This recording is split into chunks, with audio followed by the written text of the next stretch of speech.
At sa oras po ito, tayo po ngayon mga minamalay nasa pinakamahalagang bahagi na po ng ating banal na programa. Ito po ang pag-aaral ng mga banal na salita ng ating pinakamamahalap ng Jesucristo. Ihanda na po natin ang ating mga Biblia at mga minamalhigit sa lahat ang ating mga puso.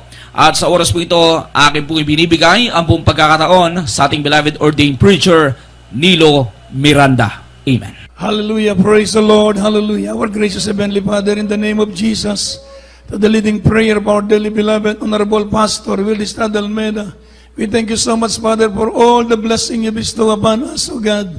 Thank you so much for all the things that you have done, for all the things that you are doing, and for all the things that you are going to do. Thank you so much for the great privilege and opportunity to worship you, Father, in spirit and in truth, according to thy will, O God. Thank you so much for your blessing and for your sweet holy presence, O God, for the living testimony we heard, proving that you are great God and your word is never outdated. Once again, we ask you, Lord, to please forgive our sins, cleanse us from all unrighteousness, and we ask you, Lord, to please help me to bring forth thy message and anoint thy word and remove all hindrance and bind the power of darkness. In Jesus' name we pray. Amen. Praise the Lord. Palapakan po natin ang malakas ang ating mabait na Diyos. Una tigit sa lahat, ang pinakamataas na pupuri, pasasalamat, pagdadakila, pagluwalhati at pagsamba ay tanging sa ating pinakamamahal na Panginoong Jesucristo, at tayo pinagbibigay ng dobleng paggalang sa ating minamahal, ginagalang ni Evangelista Willie Estrada Almeida, the end-time prophet of our loving God, at pag-alala sa mga gintong aral at turo ng ating minamahal, ginagalang na stand pastor Lina C. Almeida, sa kanila pong beloved children at sa kanilang mga pamilya, sa lahat nating mga webcast viewers. Ating buksan natin banal na kasulatan, mga minamahal, from the book of Matthew chapter 7, verse 13 and 14, kindly. From the book of Matthew, chapter 7, verses 13 and 14. Enter ye in at the strait gate, for wide is the gate, and broad is the way that leadeth to destruction, and many there be which go in thereat. Because strait is the gate, and narrow is the way which leadeth unto life, and few there be that find it. Amen. Amen. Matthew, Kabanatang 7, talata 13 hanggang 14. 13 lang po, sorry. Sige po. Kayo magsipasok sa makipot na pintuan, sapagkat maluwang ang pintuan at malapad ang daang patungo sa pagkakahamak. At marami ang doon nagsisipasok, sapagkat makipot ang pintuan at makitid ang daang patungo sa buhay, at kakunti ay nakakasumpong nito. So sa oras na ito, mga minamahal, ating pong pag-aaralan yung sinasabi ng Biblia na spiritual striving. Spiritual striving. So mga kapatid, ating nabasa sa banal na kasulatan, nang sabi po ng verse 13 ng Matthew chapter 7, nang sabi po ng Biblia, mga minamahal, enter ye in at the strait gate, for wide is the gate, and broad is the way that leadeth to destruction, and many there be which go in therein. So sabi po ng banal na kasulatan, na tayo po'y magsumikap na pumasok sa makipot na pintuan, ever amen. Sapagkat, sabi po ng Biblia, ang daan sa kapamakan ay malapad at ang marami pong nakakasumpong noon. Subalit kakaunti lamang ang nakakasumpong sa makipot na pintuan. So, purihin ang mahal na Panginoon. Ibig sabihin, mga kapatid, praise the Lord, na ang ating mabait na Diyos, abang siya nangangaral sa bundok ng mga minamahal, itinuro niya sa mga tao na dapat tayong pumasok sa makipot na pintuan, sapagkat maluwag ang pintuan patungo sa kapamakan at maraming doon ay nakakasumpong. Subalit makipot ang pintuan papuntang langit at kakaunti lang ang nakasumpong noon. Dito po mga kapatid, merong malapad na daan at makipot na daan na sinasabi ang mahal na Panginoon. So sa pangangaral ng ating mabait na Diyos, hindi niya itinago ang katotohanan. Itinuro niya sa lahat, ay itinuro niya ang buong katotohanan, sapagkat sabi ng mahal na Panginoon, you shall know the truth, and the truth shall make you free. Narinig natin yung patutuo kanina ng ating kapatid, napakaganda ng kanyang patutuo. Everybody say amen? Amen? Ating beloved sisters, Amen? choir member siya, maganda yung boses sa Katoliko, mga minamahal, sa reliyon. Subalit bago siya kumanta, musuyop muna siya. Ibig sabihin, mag-drugs muna siya. Alipin siya ng drugs, mga minamahal. So, yung kanyang buhay, talagang masasabi natin na napariwara. Amen. Yung tinatawag na masunod ang kanyang gusto. Ganon ang sinasabi ng Biblia na malapad ang daan patungo sa kapahamakan. Bakit malapad, mga minamahal? Bakit po malapad, mga kapatid, sabi mo ng Biblia? Ito po, mga minamahal, halos, mga minamahal, many to enter with no sacrifice, ever amen, on their part. It does not require, mga minamahal, ito tinatawag na, it does not require giving up anything. Amen. Nandun yung materialism along the road, nandun yung carnality, materialism, ever amen, hatred, unforgiving spirit, yung lust, yung carnal living, yung daan malapad, nandoon lahat, pwede. Kaya po, mga minamahal, sinabi ng mabait na Diyos, hindi lahat ng tumatawag sa akin, Panginoon, Panginoon, ay papasok sa kaharian ng Diyos. Palapakan natin. So mga minamahal, yun ang sinasabi, maliwanag na sinasabi ng Biblia. Malapad ang daan patungo sa kapahamakan. Amen. Subalit ang dulo noon, kapahamakan. Malapad yung pintuan, malapad yung daan, maraming pumapasok doon. Walang pakialaman, ibig sabihin, walang makikialam sa iyo. Gagawin mo ang lahat ng gusto mong gawin. Mga minamahal, subalit ang dulo noon ay kapahamakan. Sabi nga ng banal na kasulatan, merong daan na tila matuwid sa isang tao, subalit ang dulo noon, kapahamakan. So iba ang turo ng Biblia sa turo ng reliyon. Ang mabait na Diyos, ipinangaral niya ang langit, impyerno. Ipinangaral niya ang pag-ibig at ang galit ng Diyos. Ipinangaral niya ang Diyos ay mabait at ipinangaral niya rin ang Diyos ay mabangis. So ang ating beloved Honorable Pastor Wildy Estrada Almeida, he preached the gospel without any compromising. He bring the whole essence of the Bible. He preached righteousness. Ever amen? He preached heaven and hell. He preached God, the love of God, and he preached also the wrath of God. Palapakan po natin ang ating mahal na Panginoon. He preached also blessing and cursing. Kaya po pinagpala tayo sa iglesyang ito dahil pinangaral sa atin ang katotohanan, sapagkat ang sabi ng Biblia, makikilala mo ang katotohanan at ang katotohanan ang magpapalaya sa iyo. Walang ibang makakapagpalaya sa atin kung hindi ang katotohanan. Never say amen. Lahat tayo galing sa reliyon. Amen. Lahat tayo sumasamba sa mga Diyos-Diyosan. Lahat tayo nagnunubena, nagnurosaryo. Mga minamahal, nangungumpisal sa mga pari. Subalit ang buhay natin, mga minamahal, balik-balik sa kasalanan. Wala tayong kapangyarihan na tanggap kagaya nito, mga minamahal. Subalit kapag ipinangaral ang katotohanan, merong kalakip ang kapangyarihan ng Diyos. Kalakip ang presensya, ang banal na Espiritu Santo. Pag matanggap mo ang Espiritu ng Diyos, mapapalaya ka sa lahat ng uri ng kasalanan. Sabi nga ng Biblia, mga kapatid, you shall know the truth, and the truth shall set you free. Shall set you free, mga minamahal, from vices, from drug addiction. Amen. From false teachings. Yung mga maling turo, mga minamahal, mapapalaya tayo. Kagaya nung nagpatutuo kanina, isang pastor, graduate sa Bible School, nagpastor sa Baptist. Sabi niya, okay, you want to believe you are saved forever. Yun ang kanilang teaching, yung kanilang turo. Subalit wala, hindi kasama ang kapangyarihan ng Diyos. Pagkatapos lamang niyang mabautismuhan, lumakip na ang kapangyarihan ng ating mabait na Diyos. Palapakan natin ang ating mahal na Panginoon. Kaya sabi ng Matthew chapter 7 verse 21, that said unto me, Lord, Lord, shall enter into the kingdom of God. But to them that doeth the will of my Father which is in heaven. Hindi lahat nagsasabi sa akin ng Panginoon, Panginoon ay papasok sa kaharian ng Diyos. Kung hindi lamang yung mga gumaganap sa kalooban ng Diyos, maliwanag na sinasabi ng Biblia. Maraming reliyon in our time, ever amen. A lot of religions in the world today, and it proclaimed to be in the truth, but we have the Word of God, ever amen. We have the Word of God, mga minamahal, and where the warning of the Lord is very, very clear. We have the Word of God to avoid deception. Para hindi tayo madaya, pinagpala na tayo dito sa Jesus Miracle Crusade International Ministry. Napakaraming, kapag sabi ng ating beloved pastor, kung ikay naloko lang sa mga scam, pera lang ang mawawala sa iyo.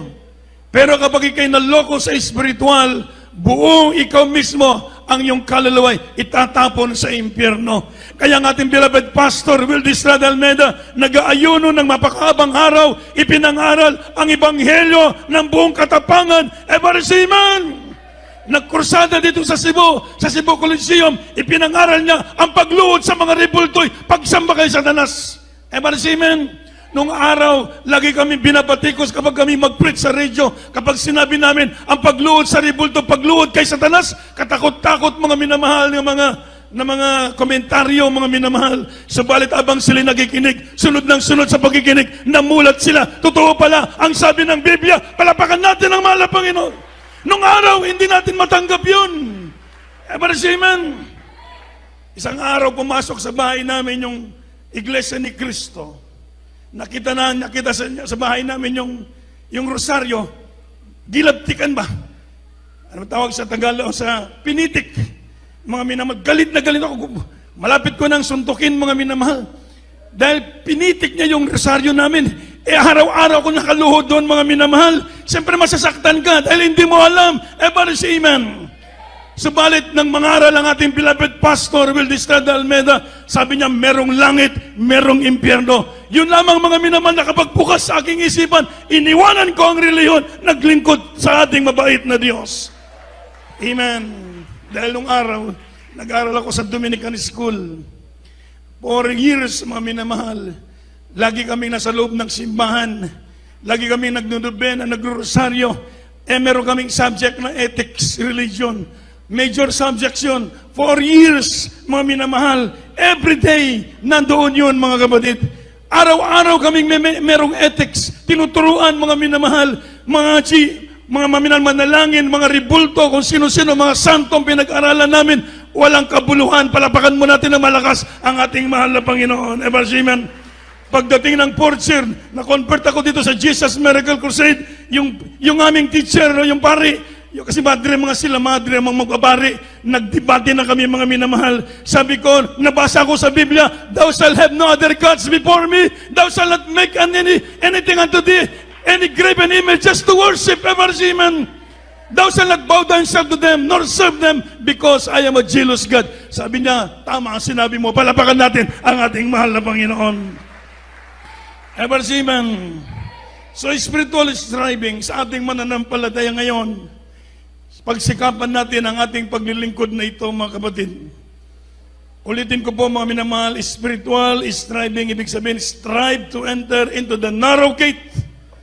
Magpumilit kayong magsipasok sa makipot na pintuan. Ito yung pintuan na sinasabi ng Biblia, masikip. Bakit? Mga minamahal, tanggalin mo ang pride. Amen. Amen. You must take up your cross daily and deny yourself. Amen. Kaya sinasabi ng banal na kasulatan na makipot ang daan patungo sa langit. Bakit po, mga kapatid? Sabi po ng banal na kasulatan, tayo po'y magsipasok sa makipot na daan, tanggalin natin yung pride, mag-deny natin sa ating mga sarili. Amen. Mag-ayuno, manalangin, ito yung tinatawag na masikip ang daan.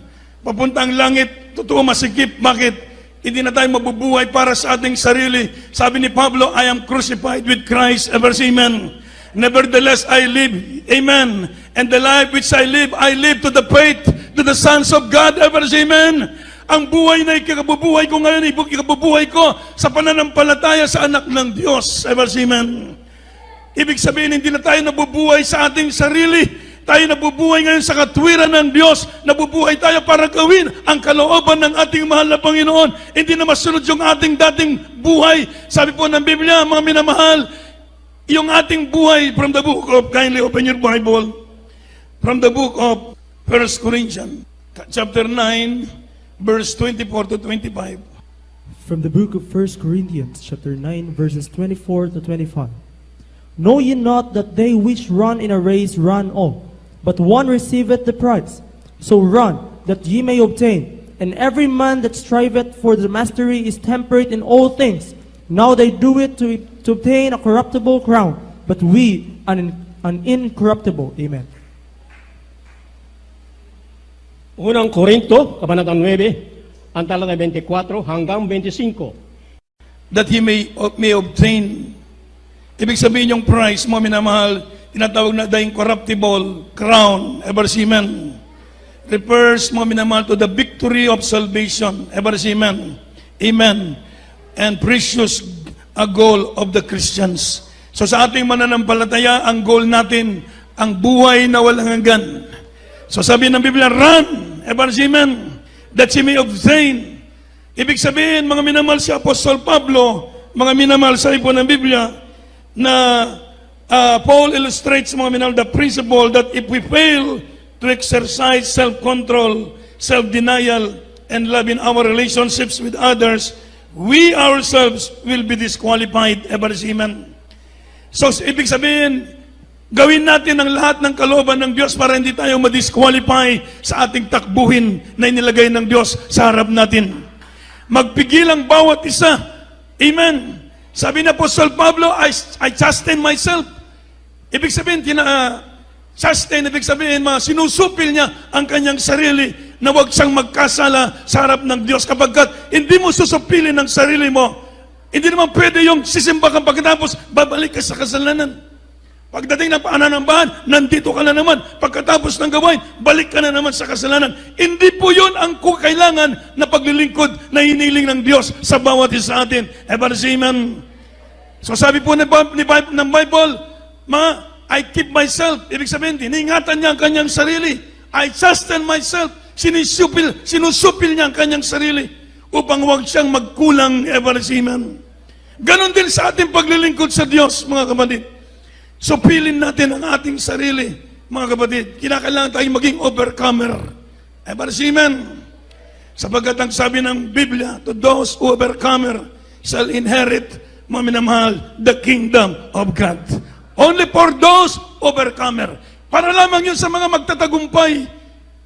Yung mga talunan, mga Kristiyano, kinakailangan supilin ang mga sarili. Ever amen.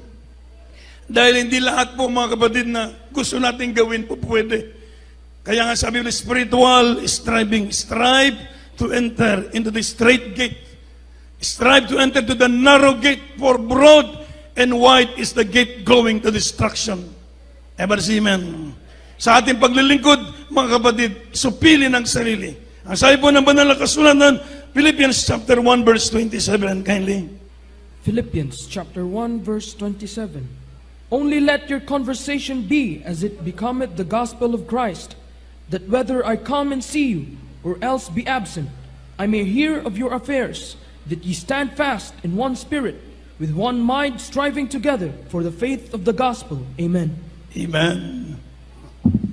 Filipos, Kabanatang 1, talatay 27. Ang inyo lamang pamumuhay ay maging karapat-dapat sa Ebanghelyo ni Kristo, upang maging ako ay dumating at kayo'y makita. O wala man sa harap ninyo, ay mabalitaan ko ang inyong kalagayan, na kayo'y matitibay sa Espiritu, na kayo'y nagkaisa ng kaluluwa, na nagsisikap sa panampalataya at sa Ebanghelyo. Amen. Amen. Mapapalakpakan natin ng malakas ang ating mahal na Panginoon. So, only let your conversation be as it becometh the gospel of Christ. Ever amen. Ang ating pamumuhay ay maging maging becometh, ibig sabihin magiging sa Ebanghelyo ng ating Panginoong Jesucristo. Na kung ako ay pumunta sa inyo, or else be absent, at wala ko sa inyo, I may hear of your affairs, that ye stand fast in one spirit, one mind, striving for the faith of the gospel. Ever amen. Ang ating beloved pastor, wala dito. Kaya nga po nagtataka yung mga evangelist sa Amerika. Ang sabi ng mga pastor sa Amerika, nang pumisita dito sa Cebu, isang evangelist, mga minamahal, ang sabi niya, doon sa Amerika daw, kapag hindi makita ang kanilang pastor, nag-backslide yung mga members. Nang malaman niya ang ating beloved pastor, more than 10 years nang hindi natin nakikita, bakit mainit pa rin ang mga mananampalataya? Palapakan natin ang ating mahal na Panginoon. Dahil ito ang salita ng Diyos na ating napapakinggan, itinatanim natin sa ating mga puso. Amen? Ipinamumuhay natin ang salita ng Diyos. Kaya tayo po maging matatag sa ating pananampalataya. Kasabi na Apostol Pablo, work out your own salvation. Amen. With fear and trembling. If I come or absent, ibig sabihin, kung ako ba'y nandyan o wala ko dyan, I may hear your appeal that you are striving and demand to the faith of the sons of God. Palapakan natin ang ating mahal na Panginoon. Kaya mga minamahal, spiritual striving, ibig sabihin kanya-kanya ang ating kaligtasan. Work out your own salvation. Ibig sabihin, kanya-kanya tayo sa ating kaligtasan. Supilin natin yung ating mga sarili. Huwag natin babayaan na mahulog tayo sa kasalanan. Ipamuhay natin na maigi ang salita ng Diyos. Ever say amen. From the book of Philippians chapter 3, kindly open your Bible from the book of Philippians chapter 3, verse 13. From the book of Philippians, chapter 3, verse 13. Brethren, I count not myself to have apprehended, but this one thing I do, forgetting those which are behind, and reaching forth unto those things which are before. Amen. Sa verse 14, ituloy yung verse 14. Filipos, Kabanatang 3, ang talay 13 hanggang 14. Mga kapatid, hindi ko pa inaaring inabot, darapat isang bagay ang ginagawa ko, na nilimot ang mga bagay na nasa likuran, na tinutungo ang mga bagay na hinaharap. 14. Nagtutumulin ako sa hangganan ng gantimpala na dakilang nagtawag sa Diyos na kay Kristo Jesus. Amen. O, palapakan natin ng malakas ang ating mabait na Diyos. So sabi po ng Biblia, ni Apostol Pablo, mga kapatid, brethren, I count not myself to have apprehended. Amen. Hindi ko inaaring aking sarili na yung tinatawag na perfecto na. Amen. But this one thing I do, forgetting those things which are behind and reaching forth unto those things which are before. Amen. Ang ibig sabihin, Paul sees himself as a runner in a race, no? Exerting all his strength and pressing on with the intense concentration in order not to fail short or of the oaths that Christ has set for him. So mga minamahal, ibig sabihin sa ating paglilingkod, kagaya ni Apostol Pablo, hindi niya siya lumilingon sa likuran. Ang sanlibutan, wag na nating lingunin. Amen. Sabi nga ng mabait na Diyos, remember Lot's wife. Remember Lot's wife. The tragic error of Lot's wife was place her affection on the earthly society rather unto the heavenly one. Amen. Sa ating buhay mananampalataya, wag na nating lingunin ang sanlibutan. Amen. Kagaya ni Apostol Pablo, sabi niya, inuubos niya yung kanyang lakas. Siguruhin niya na hindi siya magkulang sa paglilingkod sa Diyos. Ang bawat isa sa atin, araw-araw, supilin natin yung ating mga kainaan. Bigay natin yung buong lakas, mga kapatid, na gawin natin ang kalooban ng Diyos. Amen. May mga temptations, may mga gawa ng kaaway sa buhay natin. Mga lust of the eyes, lust of the flesh, pride of life. Ito ang kalaban ng Kristiyano. Abang tayo nabubuhay sa daigdig na ito, ito yung ating pinaglalabanan. Amen. Kaya bilang mananampalataya, sa ipo na Apostol Pablo, love not the world. What are the things that in the world? The lust of the flesh, lust of the eyes, and the pride of life, which is not from the Lord. Amen. Kaya sa ating mananampalataya, nandito yung struggle. Nandito yung pagkikipagbaka. Huwag tayong magkulang sa prayer. Huwag tayong magliban sa gawain dahil dito tayo palalakasin ng ating mahal na Panginoon. Everybody shout, praise the Lord. Amen. Abang tayo nagsusumikap, mga kapatid, abang ginagawa natin ang kalooban ng Diyos, tayo rin po ang pagpapalain ng ating mahal na Panginoon. Amen. Tayo na sa katotohanan, iba ang teachings sa mahal na Panginoon kaysa sa reliyon. Sa reliyon, sigurado ka, sigurado raw sila, mga minamahal. Pero ang sabi po ng Biblia, merong dalawang daan, malapad at makipot na daan. Yung malapad nandoon ang mga tao nalulong sa kasalanan, nalulong sa bisyo, pero nandoon ang kapahamakan. Subalit tayo, nasa makipot na daan, subalit sigurado ang kaligtasan, ang buhay na walang hanggan. Ang Diyos ay nakikinig sa ating mga dalangin. Ever say amen. Mainit ang mga kapatiran sa paglilingkod sa ating mahal na Panginoon. Pinanghawakan sila ng Diyos. Bakit? Ang totoong Diyos ay nasa ating kalagitnaan, sa ating pananambahan. Ang mahal na Panginoon, hindi tayo iniwan, pinabayaan ng ating mahal na Panginoon. Malakas na balakbak para sa mahal na Panginoon. Kaya po sabi po ng Biblia, mga minamahal, merong makipot na daan, maluwag na daan. Ang tao para magpili, are you in the right way? Mga minamahal. So ang bawat isa sa atin, magsumikap, pumasok sa makipot na daan. Hindi sinabi ng mahal na Panginoon, malapad ang daan. Maluwag ang daan. Gawin mo yung gusto mo. Langit ka pa rin. Hindi. Ang malapit ng sabi niya, makipot yung daan. Kakaunti, nakakasumpong. Tayo po yun. Amen. Hindi natin alam kung napakahirap maglingkod pala. Sabi niya, mahirap palang sumunod sa mahal na Panginoon. Amen. Deny yourself. Una, deny yourself. Kalimutan mo yung sarili. Hindi na ikaw ang nabubuhay para sa sarili mo. Nabubuhay ka para sa mahal na Panginoon. Amen. Take up your cross daily. Ibig sabihin ng mga persecution, mga cross natin yan. Yung tinatawag na misdiscrimination, mga trial sa buhay natin, mga cross natin yan. Subalit mga kapatid, alam naman natin, kasama natin ang mabait na Diyos. Kaya be strong in the Lord, ever say amen. And in the power of His might, fight with a good fight. Mga minamahal, lay hold on eternal life, ever say amen. Amen. Manangan tayo sa buhay na walang hanggan. Langit na ito, mga kapatid. Ever say amen? Sigurado ng langit sa ating paglilingkod sa Diyos. Kagaya ng nagpatuto kanina. Ilang taon siya sa Bible School, nagpastor ng ilang taon, pero hindi niya nakita na sumama ang Diyos sa kanya. Pero dito, after baptism, nakita niya, nagmanifesto ang kapangyarihan ng ating mahal na Panginoon.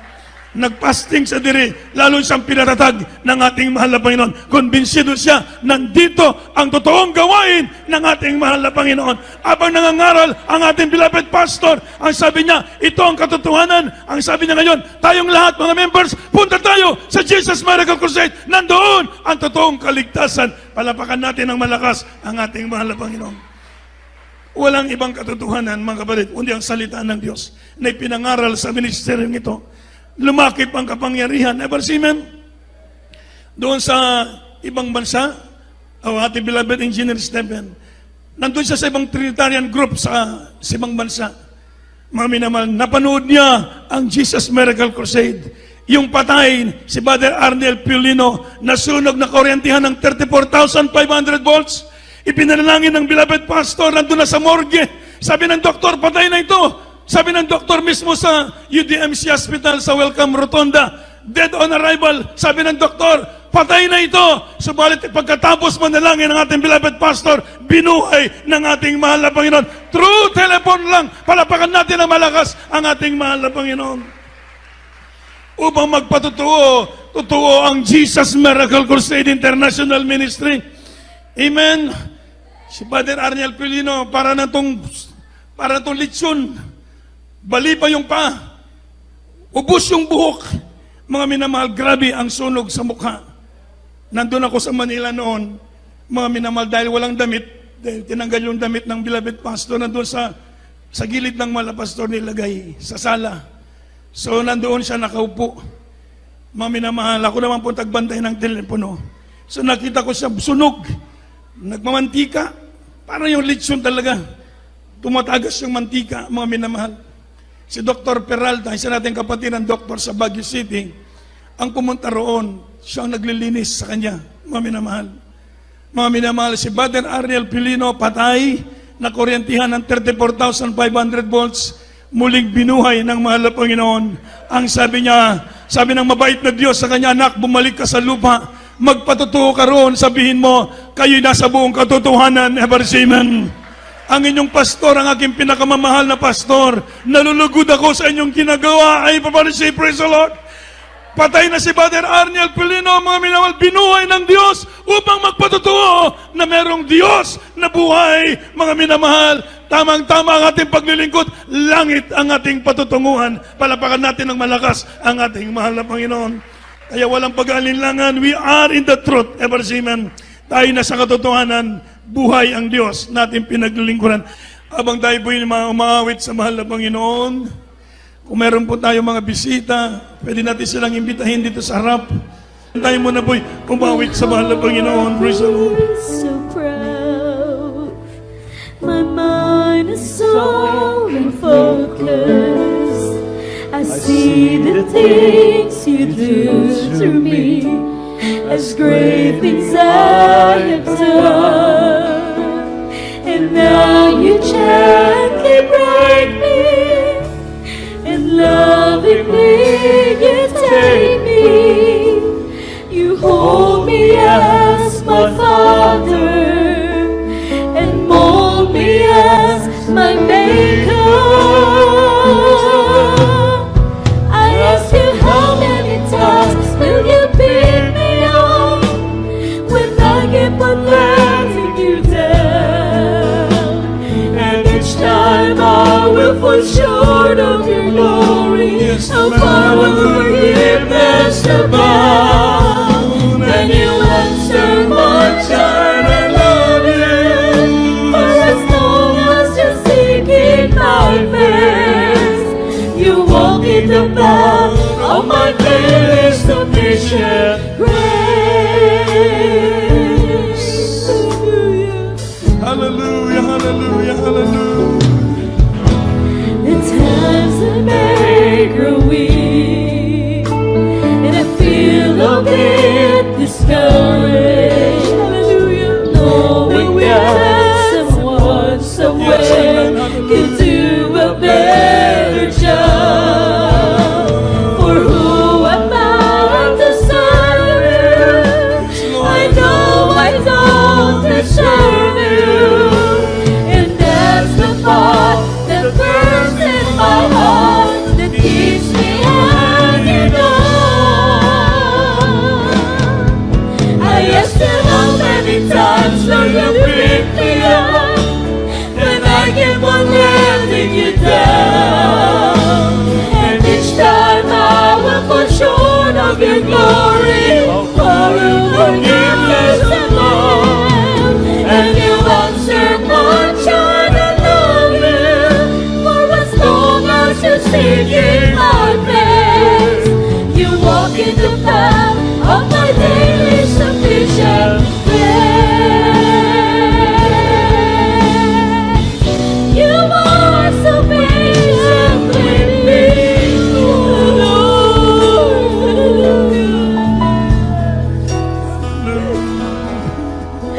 as I walk with you, I'm learning what your grace really means, Lord. The price that I could never pay was paid at Calvary.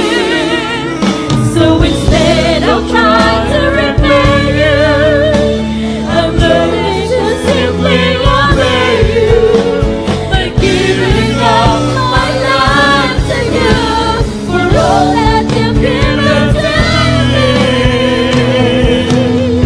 Yes, and how many times will you pick me up, Lord, when I keep on letting you down? And each time I will fall short of your glory, how far of forgiveness and love.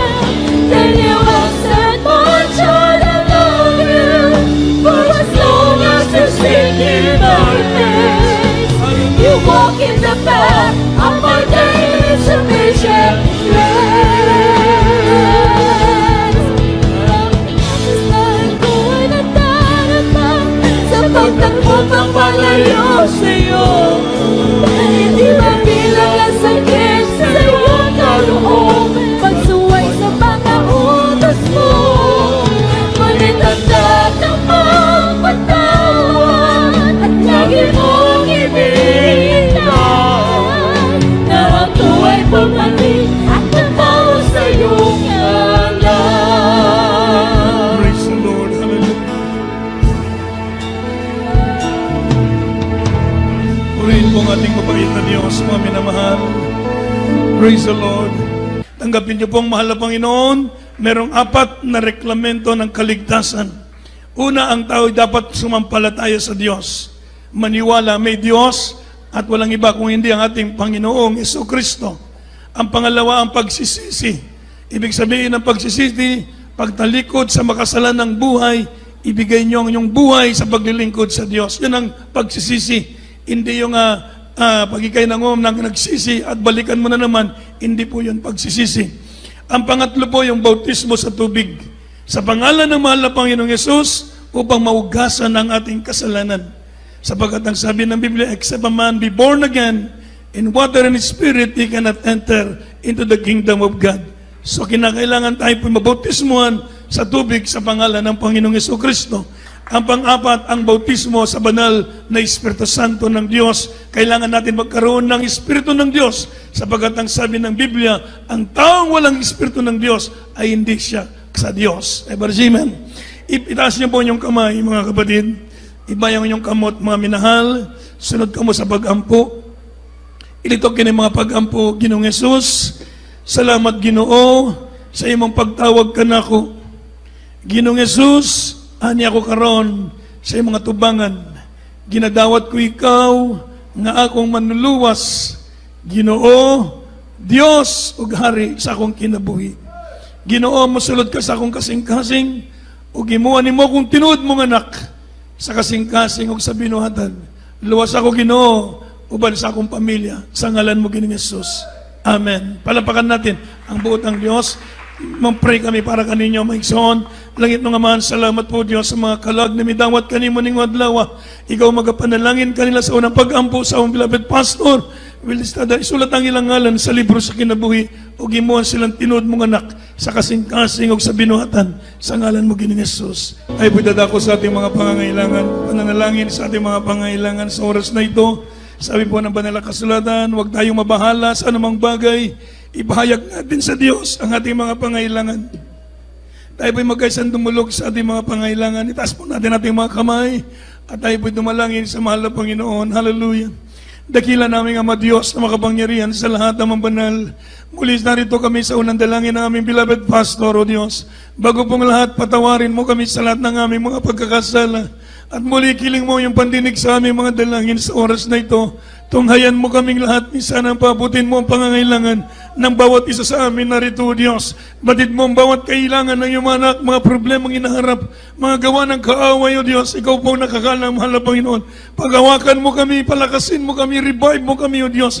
Abutin mo ang pangangailangan ng bawat isa, O Diyos. Pagpalain mo po ang bawat isa sa lahat ng bagay, sa financial material, lalo higit sa spiritual, ang kanilang mga manal sa buhay. Tawagin mo na maglingkod sa iyo. Ingatan mo sila sa araw-araw, ilayo mo sa karamdaman, mga karamdaman, O Diyos, COVID-19, hallelujah. Mga problema, alisin mo mga problema, lutasin mo ang mga suliranin, O Diyos, pagalingin mo lahat ng karamdaman.